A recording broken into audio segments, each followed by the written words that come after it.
Welcome to the Mojo Market Report. Here's your hosts, Dave Sturgio and Chris Gucci. What's going on, everybody? Welcome to another edition and episode of the Mojo Market Report right here on a Wednesday hump day. It is officially May the 31st, and it is officially the last day of May. Dave Sturgio, that's Chris Gucci over here. We are coming to you live from Chop Studios again. Big night last night for the Yankees. One more again. We'll get into some baseball first because that's what we're going to do. And yesterday, Yankees made it another win over Seattle, which is good. My biggest takeaway from this is how they're doing this offensively without some of their bigger guns. And when I say bigger guns, Josh Donaldson still is a bigger gun. He was a former MVP. No, he's a scrub. Dude. Okay, and then there's Giancarlo Stanton, who went hitless yesterday for the Somerset Patriots. So your brother was in attendance. He was like, "Oh, what up, Giancarlo?" And I'm like, "Wow, he couldn't even get a hit." But that assignment continues, and I believe what the Yankees have reported, or at least Donaldson told reporters, is that he's going to come back for the Dodgers series. That series is going to be great. I mean, that's going to be a true test to see what the Yankees have early on in the season. My question to you is, sustainability. Long dog days of summer are ahead of us. You've seen a lot of baseball. We're about 55 to 57 games into the season. So we're almost at the point where it's like, oh, there's 100 games left, right? We've already played almost 62. Are there any teams that are like jumping off the charts at you that say there's no chance in hell there's any staying power? I'll start in the AL East because obviously Tampa Bay, they seem to do this every year, right? They seem to do this every year. They seem to play over their heads a little bit. They have more staying power than I know than other team you're about to name. Baltimore. Yeah, no. So you think that the youth is going to catch up to them eventually? Because right now they're playing very good baseball. I think right now their pitching is going to catch up to them. They have like 8 or 9 come from behind wins out of, I think that's about 1/3 of their wins. Maybe their run differential is only plus 32. So a little bit less, more than, you get the point. Yeah, so around 1/3 of their wins are come from behind. Their ERA as a team is like close to 5. Oof, okay. The Toronto Blue Jays, are they going to be the pests that I ask you this better question for baseball enthusiasts and Yankee fans in particular. Have the Toronto Blue Jays, based off of all the extracurriculars you've seen, Boone's getting tossed, Vlad says, F the Yankees, I'll never play there. Just the chippiness have they become the newest AL East rival? Like, does this surpass your feelings about the Boston Red Sox right now? Come on, bro. I don't care how bad the Red Sox are or how good they are, but realistically, they're half a game up on the Red Sox. So pesky, this, that, and the other. The Red Sox. I'm just saying they're getting in their heads a little bit. I mean, I feel like the Yankees have kind of taken care of business against the Blue Jays, though. There's been a couple games where the Yankees have gotten in their heads, and they're the ones that can't shut up about it. And I also think that their manager is a nerd. Nozzle is what we say. Weenie. L7 weenie. He's a square. And Aaron Boone is climbing my ranks just because I like the extracurriculars that we're talking about. Yeah, I like him getting ejected. He became more entertaining to me now that he actually goes out there and lights a fire. Do you think every night? I was just gonna say it's almost like he's on pace for 90 ejections for the year. I think a baseball. Is he trying to be like? Is he trying to be too much though? Is he trying to be no, like? I think that's what a baseball manager needs to do. No. La Russa's a loser. He's not, but no, that guy's a scumbag. Sorry, but fine. I just don't. If you want to get into the Tony La Russa reasons why, I'm just trying to think of a good argumentative manager. Like, who is the best arguer? Bobby Cox, Billy Martin. Billy Martin is he on Billy Martin's pace? No, because Billy Martin. He had that fire like innate. I think Boone is kind of coming into his own when it comes to that, and it took a little bit. A long time, but. I think when in baseball it's very hard for a manager to have a massive influence on the game. I understand that you're pulling because of analytics, you're all getting the answers from up top. Exactly, now. Especially nowadays, it's harder to influence the game. Thanks, Moneyball. I think your best job, the best bet to be an influence is to do that. Light the fire when you need to, become entertaining for the fans, get the crowd going, you name it. And really, I think what it came down to is he kept his job all these years is because the players really like him. And he's a people guy. He's a player's coach. Yeah, they're going to like him. 100%. Switching over to the Central, it seems tight race between the Twins, Tigers, Guardians, White Sox. They're all 6 or below games within each other. That's going to be fun to watch. My biggest thing is the Texas Rangers right now. They're playing out of their minds, and they're coming as one of the worst teams last year and years before, and they're just not a good baseball team, not well run. You added DeGrom, you add a couple other arms, you add a couple bats, and all of a sudden, you're in first place, you're cruising right now, you're 3 games up on the Houston Astros. I understand, it's May, it's June, right? Let's not get crazy. But do the Rangers have staying power in 2023? Because they're really, the run differential is very good. I don't know enough about what they're doing. They're beating the brakes off a team, is what I'm saying. I need to know what their pitching is like and their bullpen is like. If I could see that right now, I'm going to look right now. Well, right now, within their division, they've given up the second least amount of runs outside of the Astros, who are pitching a lot better than them. But the run differential is what I'm talking about. The Rangers have beaten the crap out of teams. They're plus 132. So, they're literally again, DeGrom, you got to wait and see because you never know if this guy's going to come up limp or something like that. But the Rangers, I'm in for the Rangers right now. The Rangers have arguably the best bullpen in baseball, at least to start the season. So as long as their bullpen holds up, then they're going to be a good team. Because do we think that the Angels have staying power? I know that the Astros do, but who else is out west that's good? Well, Seattle is only a game over 500, but they're 6-4 in their last 10. The Yankees have beat them twice now in a row. So they're still good. They got young talent over there as well. Don't worry about that whole pitching, division outside of the. Did you see by any chance? It's all pitching to me. You're right. Everyone in baseball is batting 240. Right? There's a couple guys that are 270. Maybe a few that are in the 300s. Yeah, there's not many.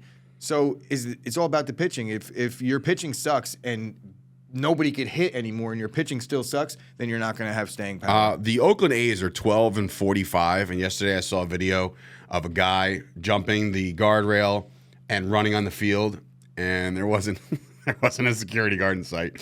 So the caption was, even the security team has given up.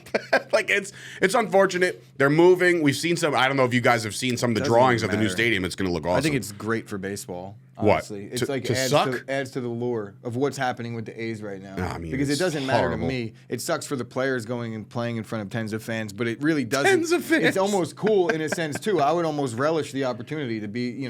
It's a rare occasion that you're going to play a Major League Baseball game in front of nobody that's not COVID related. Truth. So the Mets yesterday, great pitching performance out of Senga. They were waiting for something like that. I think he went 7 innings with 1 earned run. He pitched a gem yesterday after, a lot of scrutiny from New York media and stuff saying this guy, he might not be able to adjust to the big stage. He might not be able to do it in New York. And then, he puts out a really good performance last night and the Mets get a win.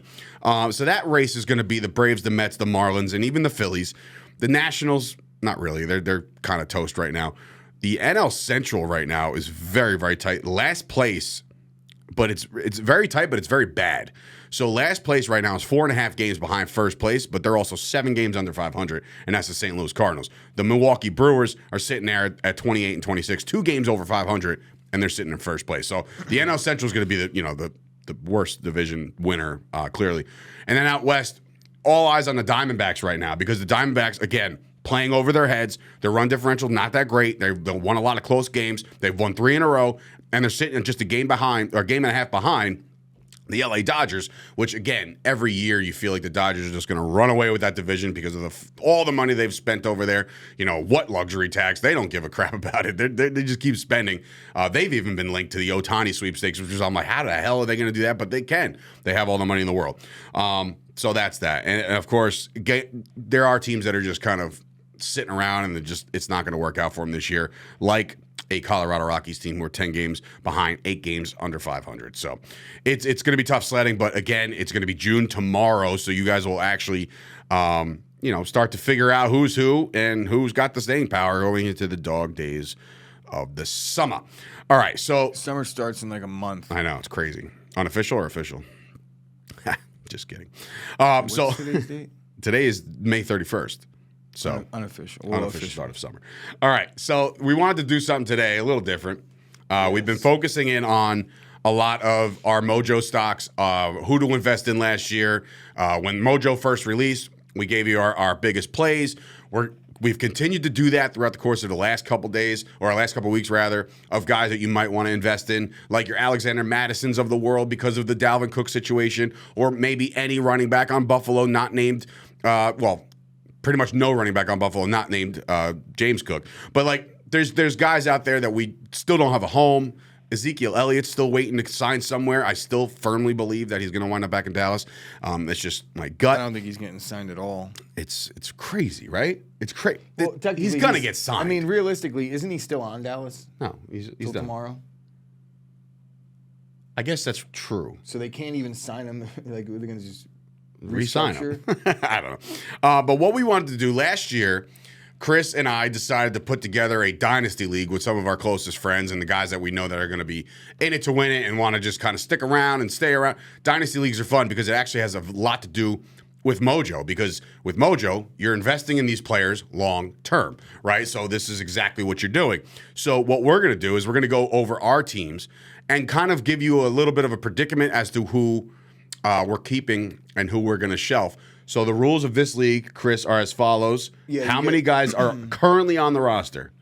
Well, 15 or 16? No, there's a 20-man roster. 20-man roster, and you can only keep, technically, And you keep 10. 10 plus the kicker and the position defense. players, and then you have to keep your kicker in your defense. So there's Okay. 12 keepers, and there'll be 8 rounds in the layover draft, plus anybody that doesn't And keep the 10. layover draft You don't cons- have to keep 10. Correct. The layover draft consists of rookies, your Bijan Robinsons of the world, and those guys that got drafted, all those receivers, and then obviously everybody who gets dropped and cut. So this does correlate with the Mojo market because, again, long-term investment. So do you want to start with my team or yours? Yeah, yours. All Go right. ahead. So last year, when I went into this draft, now I call this draft the Sturchio Dynasty because it's me, my brother, and my father. So we all collectively drafted this team together. We took a chance on one Trey Lance as our quarterback, and he's right now sitting on our bench. The solve to that, which is why we're the third pick in the draft this year, was Kirk Cousins, and he just couldn't get it done for us. So I think it's easy for me to, release Kirk Cousins and keep Trey Lance, and then kind of take my chances possibly with the third overall pick and draft one of these kids. Yeah. That makes sense? And they're realistically... Bryce Young or somebody like that. Kirk Cousins will be available in the draft as well. I don't think that he's going to be gone by the time you pick. So I can even if you kept get somebody him. else, you'll probably be able to get Kirk Cousins anyway. Good luck. My running back room is actually very good, I think. Last year, I took the chance on Javonte Williams. He gets hurt, so he's coming back off injury. Nick Chubb was, I believe, my first pick of the draft. I think I was like 6th or 7th, and I got one. No, maybe not. I don't know. Nick Chubb was my pick there. And then, obviously, the running back room consists of also Dameon Pierce. You would think that he's 1 year better. And then on my bench, one decision to make really is to hold on to Raheem Mostert. Now, Mostert is in a very crowded room in Miami. Yeah, and they're going to add Dalvin Cook, which we'll get to in a little bit. Is that what you think? I do. Miami. Yeah. Good Lord. All right, so anyway, Javonte, Nick Chubb, those are easy go-tos. I'm definitely keeping those guys. Trey Lance, I think keeping Javonte that. was your first round. No, Yeah, I was late first-round pick, and then on the way back, I got Nick Chubb. Yeah. So that's how it worked. yeah, in a dynasty league, you definitely took Javonte first. Yes, because that was the debate if I were to take Zeke or Javonte in the first round. Remember that? Wow, did I luck out there. My receivers, pretty good. I want to say there's a bunch of guys that can score a lot of points.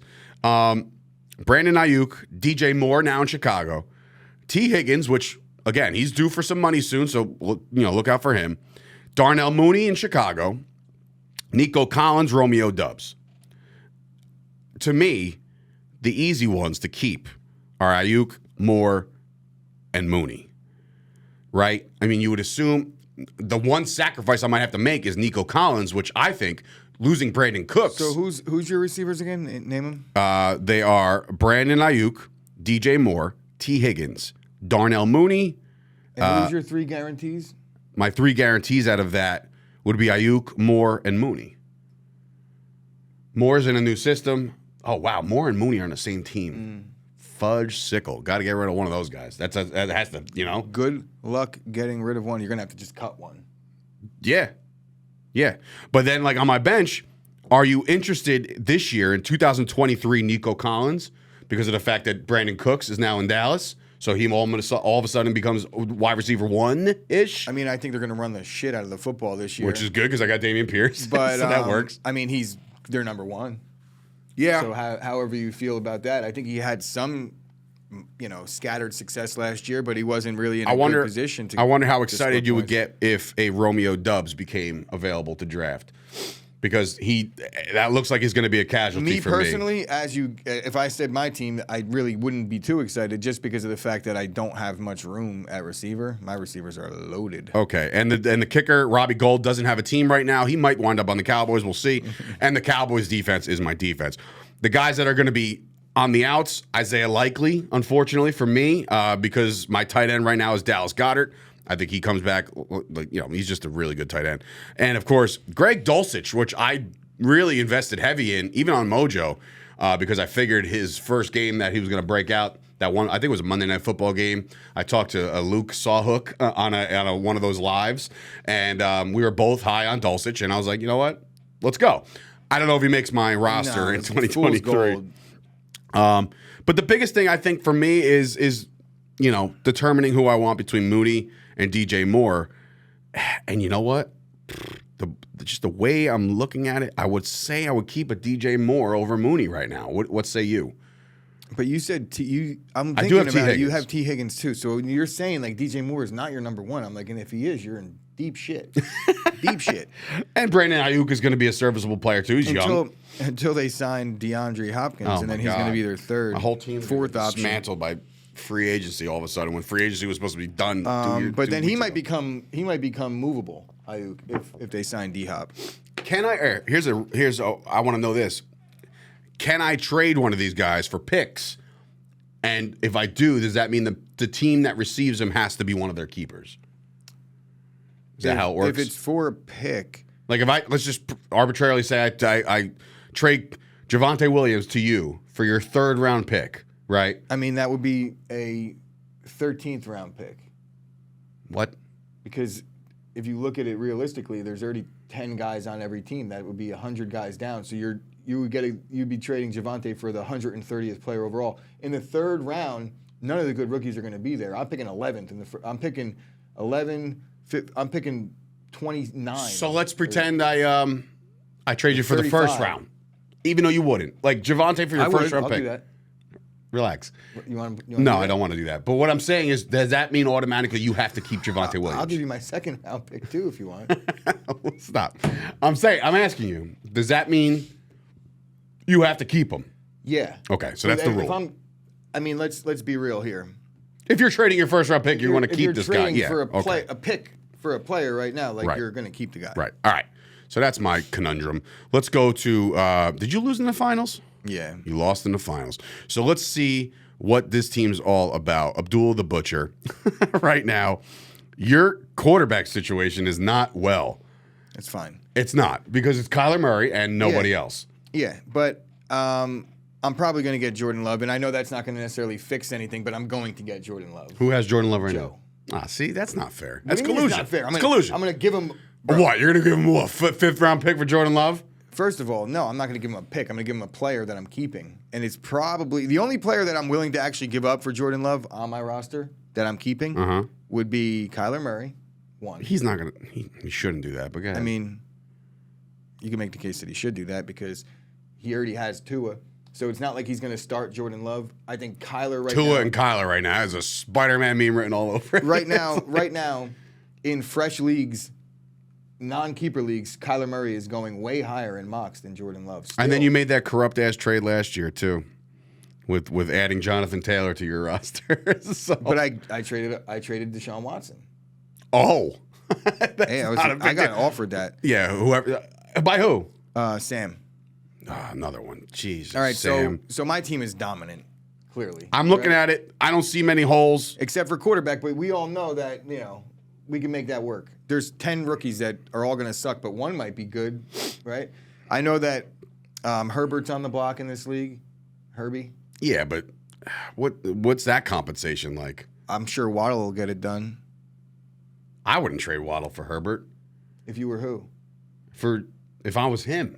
I mean, if you have Justin Fields. I'm keeping Herbert. Okay, but if you have Justin Fields right now, Herbert's ranked 5th in fantasy or 4th.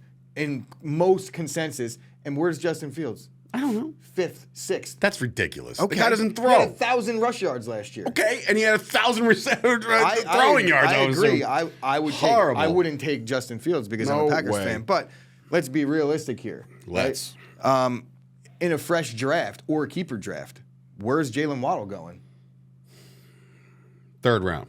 Early 3rd, maybe late 2nd. Where's Herbert going?